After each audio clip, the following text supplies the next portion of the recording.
안녕하세요. 선한 로로쌤입니다. 2022년 2월 24일 목요일 시황방송 시작하도록 하겠습니다. 자, 그동안 우려감이 컸던 돈바스 지역 점령이 시작되었습니다. 우리나라랑 관련도 없는 지역인데 요즘에 이제 다들 뭐 익숙해지셨죠? 돈바스 지역. 자, 러시아에서 이제 우크라이나의 주요 시설을 이제 정밀 타격하고 있는데 군사 시설이나 뭐 이런 공항 같은 주요 시설을 정밀 타격하고 있고 민간인한테는 피해 줄 생각이 없다라고 합니다. 그러면서 타격하기 전에 사이버 공격을 먼저 했죠. 요즘은 전쟁이 나도 확실히 이 사이버 공격을 먼저 하고 전산을 좀 마비를 주고 타격을 준 다음에 시작하는 게 이게 뭐 순서 같습니다. 자, 그렇게 해서 얘기하는 게 뭐냐?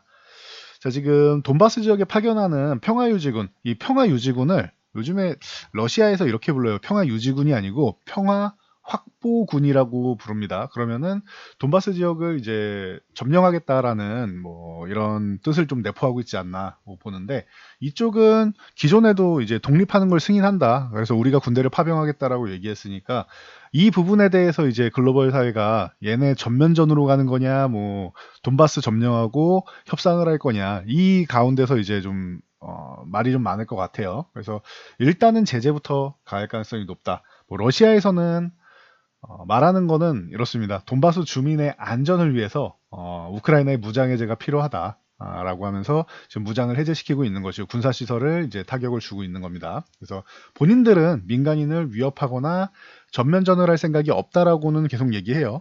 돈바스 지역은 본인들이 평화를 유지하기 위해서 평화를 확보하기 위해서 진입하는 거고 그래서 본인들을 정당화를 이제 내세우고 있습니다.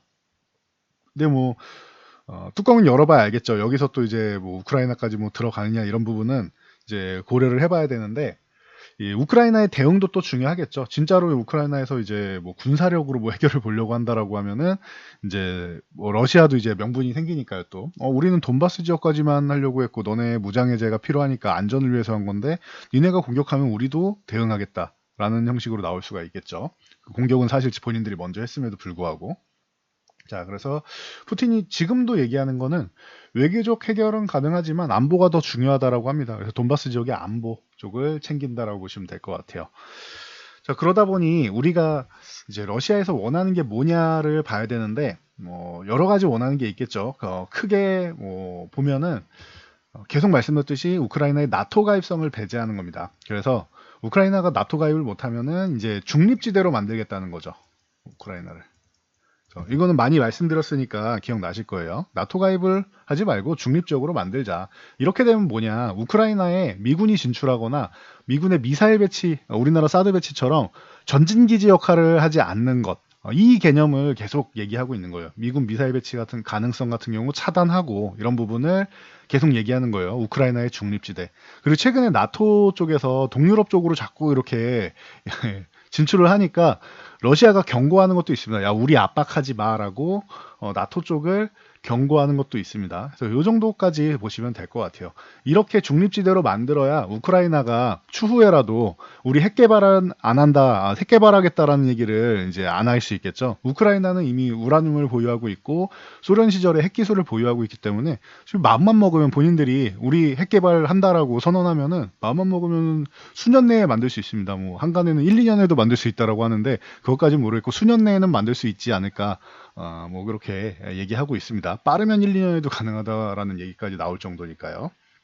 그래서 뭐 참고하시면 될 것 같습니다. 이에 대해서 이제 주요국들은 다 제재를 시작하고 우리나라도 전쟁이 시작되면 제재에 동참하겠다라고 하죠. 우리는 좀 이럴 때마다 항상 후행성을 띠고 미온적입니다. 우리나라가 먼저 움직일 수 있는 강한 나라는 아니기 때문에 그래서 이제 뭐 그렇게 된다라고 하면은 우리는 이제 반도체 그리고 가전, 뭐 완성차, 뭐 식료품 등등 러시아에 좀 진출해 있는 부분 이런 쪽이 좀 일부는 좀 타격을 입을 수 있다라는 거, 직간접적으로 타격을 입을 수 있는데 그러면 이제 뭐 네온이라던가 이런 뭐 소재나 원재료 쪽에 해당되는 이런 원자재 부분도 일부는 타격을 입을 수 있겠죠. 우리가 이제 수출하는 것뿐만 아니라 수입하는 것도 좀 타격을 입을 수는 있겠죠. 러시아 우크라이나 전쟁 영향으로. 그래서 이 정도까지 보시면 될 것 같습니다. 그래서 정리가 된, 요 정도면 정리가 되는 수준이라고 볼 수 있고, 우크라이나의 뭐 정권을 교체하고 뭐 완전 점령을 한다, 이런 얘기는 가능성은 좀 낮지 않나라고 얘기가 나오고 있어요. 이거는 뭐 국제 글로벌 분석가 뭐 이런 사람들이 아니고 아까 말씀드렸던 러시아 외무부 차관인 안드레이 페도로프가 얘기한 겁니다. 이 실질적으로 우크라이나 안에서 정권을 교체하려면 적어도 투표는 해야 되는데 이 친러 세력으로 이제 분류되는 게 10%대밖에 안 되기 때문에 그거는 좀 어렵지 않겠느냐. 그래서 이제 뭐 러시아 안에서는 일부 좀 우익 세력이나 이쪽에서는 러시아에 대한 반발이 좀 심한 편이다라고 항상 얘기를 하니까 전체적으로 우크라이나를 총 점령하는 것보다는 그냥 중립지대로 돈바스 지역 점령하고 협상하면서 중립지대로 만들고 나토가 더 진출 안 하고 미국이 진출 안 하는 이런 정도의 그림을 러시아가 그리고 있다 정도로 좀 얘기가 나오고 있으니까 일단은 좀 더 지켜보면 좋을 것 같아요. 우크라이나 쪽으로 더욱 더 진출할 것이냐 아니면 돈바스 쪽에서 본인 협상을 진행할 것이냐 이 부분에 대해서는 그래서 여기까지 뭐 정리해 드릴 수 있을 것 같습니다. 그래서 기존에 말씀드렸던 것 중에 이게 중요하다고 말씀드린 거예요. 미국 내에서 돈바스 지역까지는 새로운 진출이 아니다. 저기는 원래도 러시아가 8년 동안 주둔해 있다가 민스트 협상을 했던 곳이다. 라고 해서 돈바스까지는 전쟁이 아니다. 침략 전쟁이 아니다. 전쟁은 전쟁이어도 침략 전쟁이 아니다라고 받아들일 것이냐. 돈바스부터 그냥 군사행동을 시작하면 무조건 이게 침략이냐로 받아들일 것이냐. 이 부분에 대해서가 제일 중요할 것 같아요. 글로벌 사회에서 받아들이는 게. 그래서 제재는 시작하되 이 상황을 어느 정도 심각성으로 받아들이냐는 이 돈바스 지역에 대한 좀 특수성을 보면 될 것 같습니다.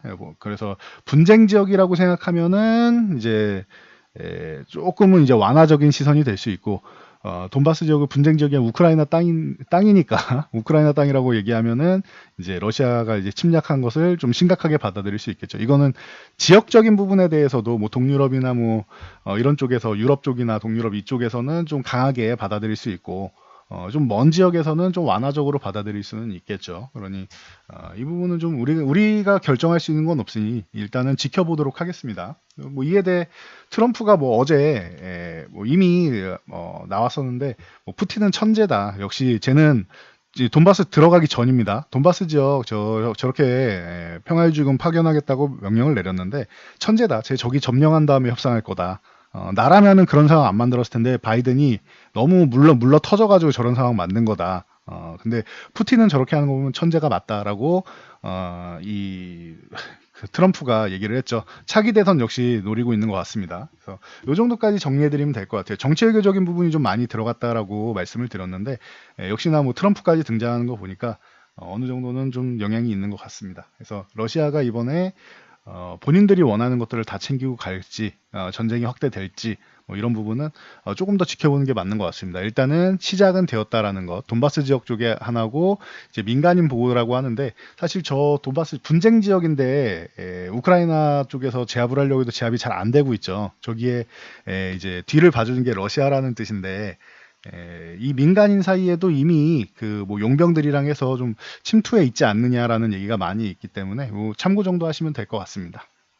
자, 그래서 우리 본업인 이제 증시로 돌아오면 미증시는 우려감으로 해서 일단 밀렸습니다. 전쟁이 날 가능성이 높다라고 하면은 이제 뭐 한 차례 더 밀릴 수 있다라고 말씀을 드렸는데 그대로 좀 밀려 내려왔고 그리고 이 영향력으로 우리나라도 또한 오늘 개장 초부터 좀 안 좋았었는데 한 정오 정도부터 이 소식이 들렸죠.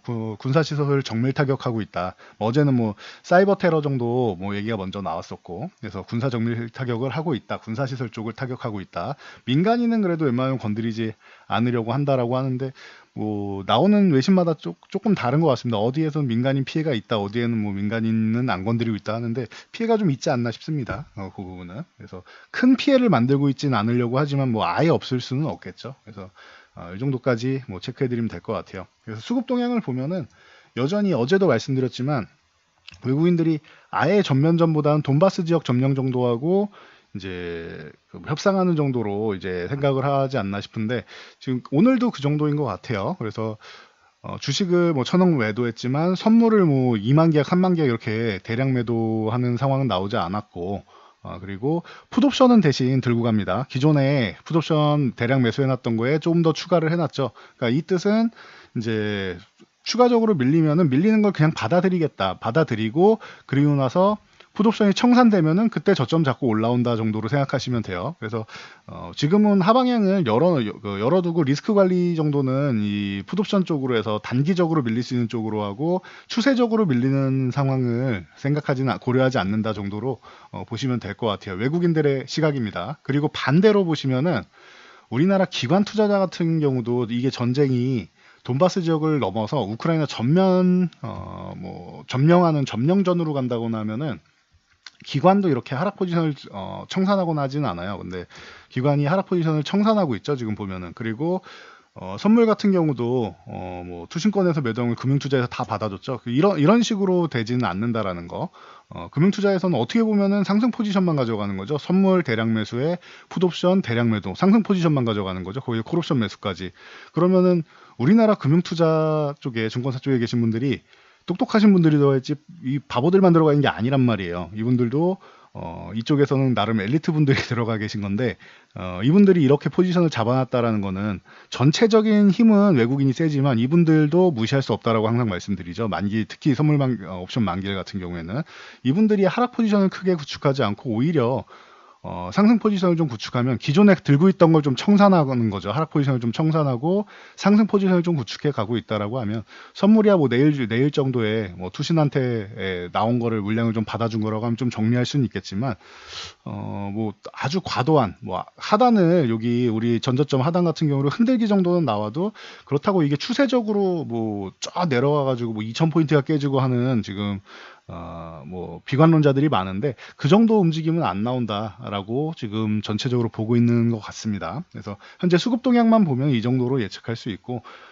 현재 나오는 상황은 이제 어떻게 발전되는지는 좀 봐야겠죠. 그래서 정말로 돈바스만 점령하고 푸틴이 그럼 이제 협상하자라고 할지 더 추가적으로 군사 대응을 할지는 보면 될 것 같습니다. 그래서 현재까지 나와 있는 이슈들 요 부분이 제일 중요하기 때문에 전달을 해드렸습니다. 그러다 보니 우리나라 증시 오늘 딱히 볼 게 없습니다. 전체적으로 밀리죠.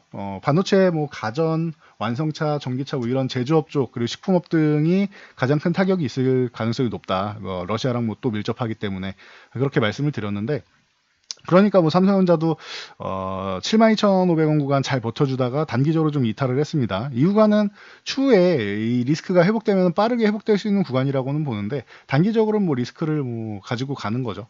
이거는 그래서 일단은 지금은 조금 이 부분을 좀 기다려야 되는 거다라고 생각하시면 됩니다.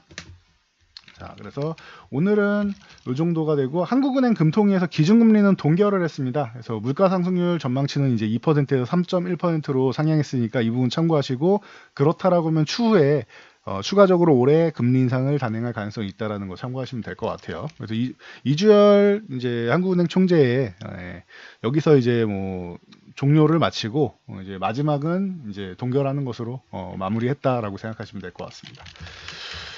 어제 GSE부터 시작해서 해당 종목들이 윗꼬리 달고 좀 쉴 타이밍이다 말씀을 드렸는데 좀 쉬었다 또 움직이지 않겠냐 했는데 전쟁이 실제로 일어나니까 당연히 국제유가가 급등하는 건 당연하겠죠. 그러다 보니까 요동치면서 올라왔습니다. 쉬어야 될 타이밍이지만 이슈에 의해서 올라왔으니까 이제는 이제 보유하신 분들 슬슬 정리하실 구간이다라고 말씀드렸어요. 올라가면은 이렇게 상승 구간에서 잘 정리하시기 바랍니다. GSE 대성에너지 가장 대표적인 종목들이고 SH에너지화까지 보시면 된다라고 말씀드렸어요. 그리고 이제 유가 쪽도 중앙에너비스 그리고 흥구석유 다 기본적으로 상한가 중상한가 다 기본이죠. 그리고 한국석유까지 이렇게 해서 이런 종목들 기존에 말씀드렸던 종목들이니까 이제 슬슬 정리 구간이 다가온다라고 한번 보시면 될 것 같아요. 너무 끌고 가기보다는 이렇게 탄력적으로 움직였을 때 좀 줄이는 방향으로 가는 게 맞다라고 어제부터 계속 말씀드리고 있습니다. 그래서 타이밍만 잘 봐서 정리하시면 되고 큐로홀딩스 같은 경우가 이제 미국 내 유전 쪽으로 해서 어느 정도 권리를 확보하고 있다라고 해서 큐로홀딩스랑 자회사 계열이죠. 지엔코랑 큐로랑 이런 관련주들이 좀 움직였는데 이거 참고하시면 될 것 같아요. 식량 관련주 중에는 이제 미래생명과학 같은 경우는 대장인데 이제 쉴 타이밍 왔다라고 했는데 정말로 쉬었고 대장 빼고 이제 팜스토리나 이제 얘는 어제 먼저 쉬었죠. 그리고 효성 OMB 그리고 사료주들이 이제 대안으로 올라와서 사조동화원부터 시작해서 뭐 현대사료, 한일사료, 뭐 조비 뭐 등등 이런 사료 관련주들이 좀씩 움직임이 나왔다. 종자 관련주는 안 움직였어요. 아시아 종묘 같은 경우도 한 번쯤은 움직일 법한데 종자 관련주는 좀 움직이지 않고 있네요. 그래서 참고 정도 하시면 될 것 같습니다.